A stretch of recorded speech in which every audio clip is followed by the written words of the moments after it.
KAMR Local 4 News, your local election headquarters. This is a special edition of Politics Today, the Fermi proposal. This is going to happen. Yes, this is happening. This is happening. Yes, If sir. the city says no to the water, you're going to get the water somewhere else. Yes, sir. Period. Yes, sir. And it's still going to come out of the same aquifer, Yes, sir. and we lose the opportunity to Yes, generate revenue at a 2 times multiplier. Fermi America, a company a lot of us haven't heard of before, but our area has to be ready or not to welcome what Fermi says is the world's largest energy complex. Welcome to our Politics Today Fermi America special. I'm Ari Farrell. We start at the beginning of what is Fermi. That is what the company says. It was named after Enrico Fermi, a Nobel Peace Prize winning scientist whose work and leadership led him to leading the team on the Manhattan Project, which was the development of nuclear energy and the atomic bomb. One of the founders of Fermi America says they had concerns about the Stargate project in Abilene. They said the area didn't have enough natural gas to build as fast as needed. Fermi also says AI companies across the world can't rely on the power grid for the power they need. So this company is looking to build a complex including what they say will be safe, clean, new nuclear power, the nation's biggest combined cycle natural gas project, utility grid power, solar power, and battery energy storage. We're talking about an epicenter. We're not talking about a data center. Data centers to me are fringe vulture plays on the electrical grid, okay? What we're talking about and what we felt like was urgent, Governor Perry and Griffin and I, was we needed to create a new epicenter for AI development in the country. So what will this complex look like and entail? Once complete, Fermi will be able to put out 11 gigawatts of power. A Fermi rep says San Francisco alone uses 1 gigawatt of power. Fermi will be housed near the Pantex plant and span more than 5,200 acres. Fermi says they'll have 15 million square feet of data center capacity, and they expect by the end of 2026, they'll have 1 gigawatt of space online. Fermi also says they'll be producing 6 gigs of nuclear power. During last week's City Council meeting, both staff council members and Fermi confirmed they had been working with the city for 5 to 6 months about a water agreement. Because this project includes private businesses, city officials say they don't have to inform people about what they're doing or get the city's permission, except when it comes to the water agreement. But with so much controversy about this project, we caught up with Mayor Cole Stanley before Tuesday's meeting.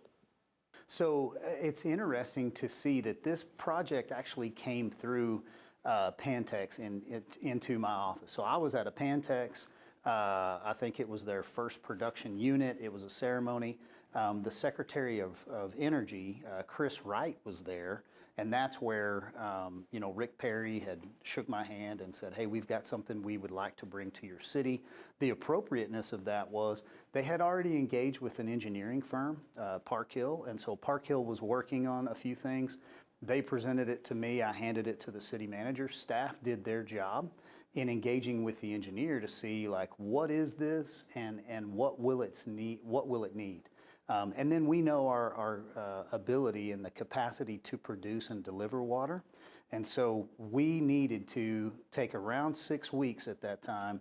And this is probably over 3 months ago now, 3 to 4 months ago that it first hit the radar.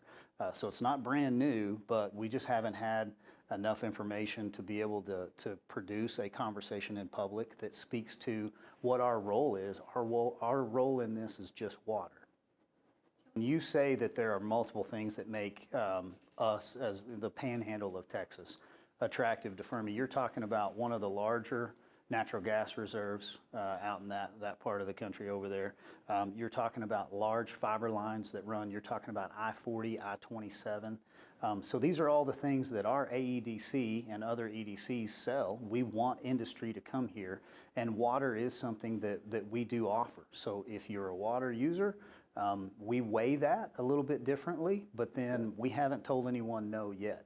So for us, the negotiated amount right now is 2x. So we have 2 tiers on the commercial side of our water billing department. And so that upper tier is $4.36 per 1,000 gallons. So you got to pay your fee for the usage in the meter annualized, but then you pay per 1,000 gallons. We've negotiated a 2x rate. So that rate of $8.72 is what they're willing to pay. Keep in mind at 2.5 MGD, which is very well within what we expect for industry. So POB, producers own beef, 3 MGD that we've expected to sell to them. A few others are like, I won't give the name, but a paper company, 1.8 MGD. I think CVMR, the project that never happened, 1.5 MGD. So 2.5 for us is a first step and a reasonable step in that direction. And that would equate to roughly $8 million annualized. Good follow-up. So the city struggles to put in its own infrastructure that we need in order to sell the good, which is the gallon of water. So Fermi is being asked, and they're agreeable to pay for all their own infrastructure. So multiple wells that'll need to be drilled, pipelines and connectivity. 200 million is what the engineers have estimated would be their capital contribution to our system. So they're going to pay the $200 million. Then they're going to gift it to the city. The city would adopt that infrastructure. Then we're going to turn around and sell them water. Now, we haven't agreed to anything yet, not even the 2.5. However, there was a letter of intent that we asked the staff, what do you think you could do? They signed a letter of intent several months ago that was 2.5 up to 5.5 potential. We asked Fermi, we said, you guys need to bring us the total, give us the maximum. Don't milk this thing as we go and constantly come back for the next ask and the next ask. So we asked them from the city what we would need in potable drinking water that we would be selling, because they have multiple places that they're going to have to get water from. Wastewater treatment plants, drainage, stormwater runoff, surface water as well, and then other landowners that are going to sell them water as well, be it all out of the same aquifer. What we're getting is infrastructure to the tune of $200 million plus. Then if you went all the way up to a 10 MGD, which was what their maximum ask has been, that's $32 million revenue to the city of Amarillo annually. So you look at my wastewater treatment plant, could be $600, $700 million to put in that phase. We now have taken that burden off of our ratepayer by resourcing just one customer in a hard-nosed negotiation. So that hopefully gives you a little bit more context to what we're trying to do. Mayor Stanley also addressed the continued water concerns using data from state officials and Councilman Prescott. Stanley says the water Fermi will use, even at its highest ask, he says they would still only use 0.32 of 1% of the total water usage throughout the top 26 counties. We'll also break down these water numbers later in the show.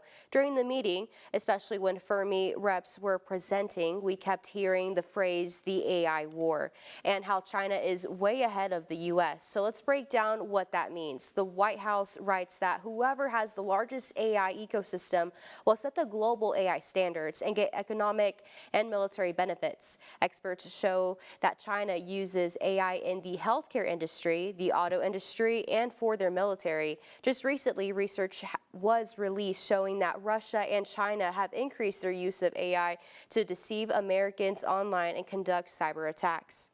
China has 22 nuclear reactors under construction tonight. They are not building those nuclear reactors to lower air conditioning prices in China. Okay? A modern superpower has nuclear-powered submarines, nuclear-powered aircraft carriers, and nuclear-powered AI. And we don't have anyone building these. Bowers says the higher the concentration of chips, the smarter the AI will be. Back in January, regulations have capped the number of AI chips that can be exported to other countries and gave the U.S. unlimited access. Coming up next, the council meeting this past week was full of citizens concerned or in favor of this project. We'll cover some of what was said. Plus, we'll hear more from the Fermi team who spoke for hours on this topic.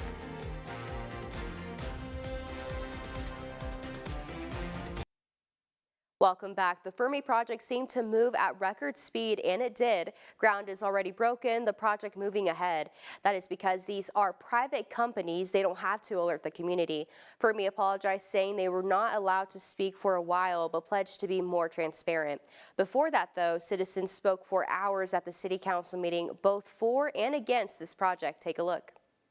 I think what I'm looking for is that the people that are going to put in a new AI power system, that we need that kind of thing and think about it at now, not now. We're looking for the things in the future. I look back to what we do. We've identified what is really possible in our city. I'm assuming that the people from Fermi, their strong nuclear team that they put together, would not want to site 4 AP1000 reactors in a location that only has a 20 years of a usable aquifer life. The next war is already going on. And this facility that we're talking about building out here and bringing online will help fight that next war. I am really concerned about the resources that these data centers are planning to take from Amarilloans and Texans. Our water, we've seen through other data centers that have been built, they get energy deals behind closed doors. Amarillo and this community has played a critical role in, let's call it the defense of our country, and I see it the same way. That's a situation we find ourselves in today. Where you lie on AI, it's kind of irrelevant at this point because it's here. AI is not really, hasn't been proven to be profitable yet. Nowhere they have been making a profit. They have promises on this technology to be profitable in the future, but it has not proven yet. I am 150% in favor of Fermi and what they can do for our community. At the end of public comment, Mayor Cole Stanley wanted to reset and remind people that this project is done by these private companies. And the only part the city is involved in is the water. Councilmember Prescott even reminded people that Fermi will get this water from the same water source, but the city would lose out on millions of dollars if they don't approve the water agreement. Another vote on that is happening at the next meeting. Fermi tapped former councilman and Amarillo Mayor Trent Sizemore as their community lead. He spoke at this week's meeting about his role with the company and his commitment to transparency. We've got that, and we'll hear more from the Fermi staff at the meeting next. Welcome back to Politics Today, the Fermi Special. Fermi is said to be the world's largest energy complex, and we're learning just how much this project will cost and how much the city of Amarillo can benefit from it. Fermi reps said during the city council meeting that Amarillo will see a 600% return annually on just the water agreement. They also said Fermi will spend about $60 billion on the construction of this complex. Reps say another $600 to $800 billion will be spent on the inside of these data centers. Fermi says they've raised a little more than $1 billion already and are working with a potential customer right now, which will bring in another $5 billion from Fermi, which doesn't include what the customer is also paying. Because this project is so big, Fermi hired a community lead, former city councilman and mayor Trent Sizemore. He said he's been speaking with groups in the area about this project, even giving his cell phone number out during the meeting. Here's a little bit of what he said. Fermi is building a mall. We are a mall, I say we are mall builders. They are mall builders. They're building their own power generation. They're not taking power off the grid like so many people said today, that they're going to rob our power, it's going to go up. They're going to use a minute amount of power in the beginning to get things started, to build the project, but then it will be self-generation, enough power to power Fort Dallas, Texas. We're talking about the epicenter of power generation, and that's how you win the AI war, is with power generation. I'm hired to help you and to help them and to kind of bring our communities together where mistakes have been made and maybe we didn't get the information out. Today, we want to get this information out. The part of the reason was just kind of the ultimate storm. They hired me to come on as a communicator, did one interview, and then we were shut down. I couldn't say anything because we were in an IPO and a silent period. I don't want to get in trouble, so I didn't say anything. But the real big is why? We're going to win the power war. America's got to win the power war. We don't have a choice, and we've got a short time to do it. And in the future, it's about our kids. Not having to go somewhere to Dallas, Fort Worth to join the Metroplex. They can come out of school here and become citizens of this community and productive citizens and work in a field that's going to be the newest field and a highly lucrative field for them. So this is about the future of our community. What's Fermi asking for? We're not asking for any money from the AEDC. They are not asking for a penny. Normally the AEDC would pay $100 million easy for this many jobs. Fermi's not asking for AEDC money. They're not asking for the city to pay for infrastructure. They're going to pay for the infrastructure themselves. They're asking to pay twice what the rate is that the citizens of Amarillo pay for water.